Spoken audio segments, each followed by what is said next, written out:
Okay, so I'm here with another motivational video. Just finished my cardio, super sweaty. Okay, so I'm going to talk about a couple different issues on here. Two things. One woman sent me a message about how to stay motivated, like when you have roommates. So now we're not talking about a significant other. We're talking that you can ask for support. We're talking about a roommate that just, you can't tell her what to do, or him, or whatever. And if they want to eat sweets, how to stay strong. And then I'm assuming that this person meant like the reality of surroundings and feeling like things are impossible. The reality is, and I'm going to talk about both, the reality is you have the strength and you have the power and you have the fire to do anything. I say anything is possible because if you set your mind to something that's, and when I say realistic, please don't say, oh, realistically, women shouldn't be able to do pull-ups. Or realistically, I'm a big-boned girl. I shouldn't be able to have abs. When I've seen incredible transformations and helped people with incredible transformations, it's about baby steps, and I've done a couple videos on that. But I helped a woman who was 280-something pounds lose over 109 pounds exactly, and has beautiful arms and had a 4-pack. So, and I have a picture of it actually. So the reality is that you are capable of anything.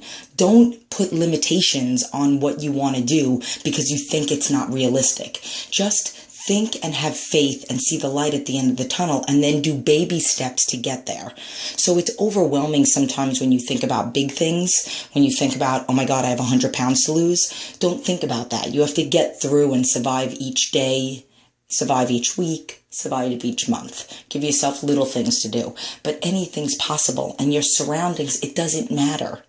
Granted, we all are around people that either do stuff that we don't like sometimes, family members, friends, other people. But if you are confident enough in yourself and I've done videos on coping skills, if you're confident enough in yourself and you have go-to conversations, if somebody tries to talk you out of being the way that you're being, then you change the subject real quick. So it's all about having those coping skills and knowing what your game plan is going to be if it does worst case scenario, which I've done a video on that as well. And in reference to the roommate, it doesn't matter. If your fire is flaming enough, it doesn't matter what you're surrounded by. I talk about this all the time. I could literally be at a barbecue and every single bowl on every table surrounding me could be Cadbury eggs and Tostitos, which are just two things that I used to love to eat. And I would never touch them because when I look at them, all I see is pain. Doesn't matter how great I think that they taste. It feels greater, feels more great to feel healthy, not have to worry about being in the hospital. I mean, granted, I already have enough worry just from stress bringing on a Crohn's attack that I don't need to add extra fuel to my fire by bringing in bad food. You know, I was going to actually make a video and label it, you're making it so much harder than you think.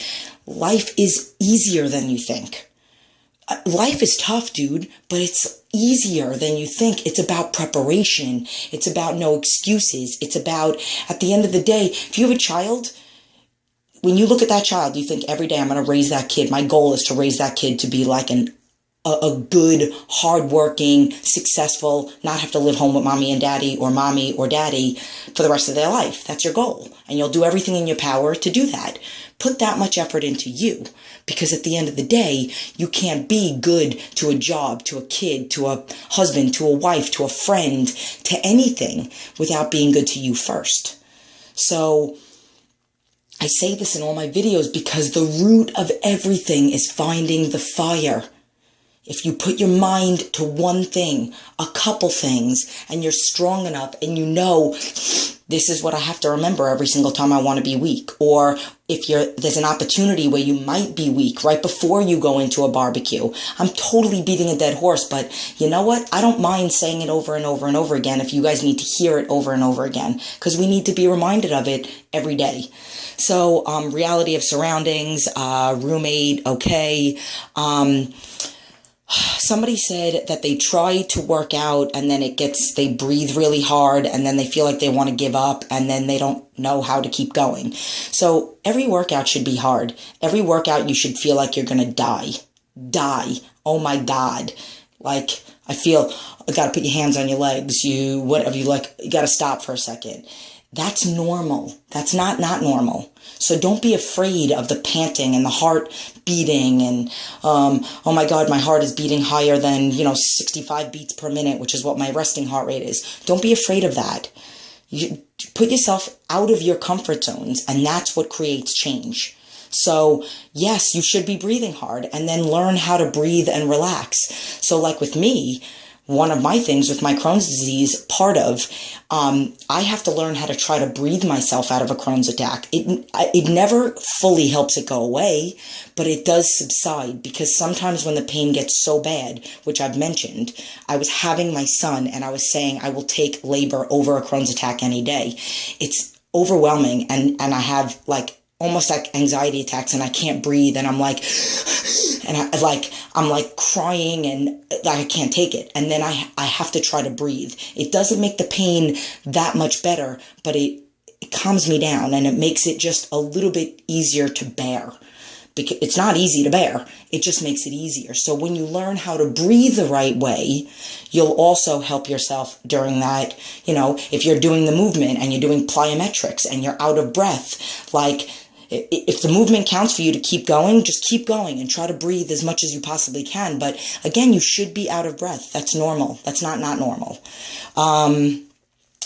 What else?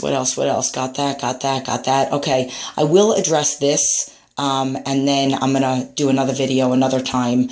But somebody asked me a question. When do you know whether it's time to take a break, whether you're overtraining, and then how to stay on track during rest days? I can't answer that because I don't believe in rest days. I don't believe in overtraining. I only believe in overtraining if you are a huge, tremendous bodybuilder. You are trying to unbelievably get ginormous biceps, and you do heavy bicep curls to the fact where you're increasing your weight and lowering your reps, and you're at the last set and you're at 2 reps, and you even need a spot on the last one, and then you do heavy biceps the next day. That's overtraining.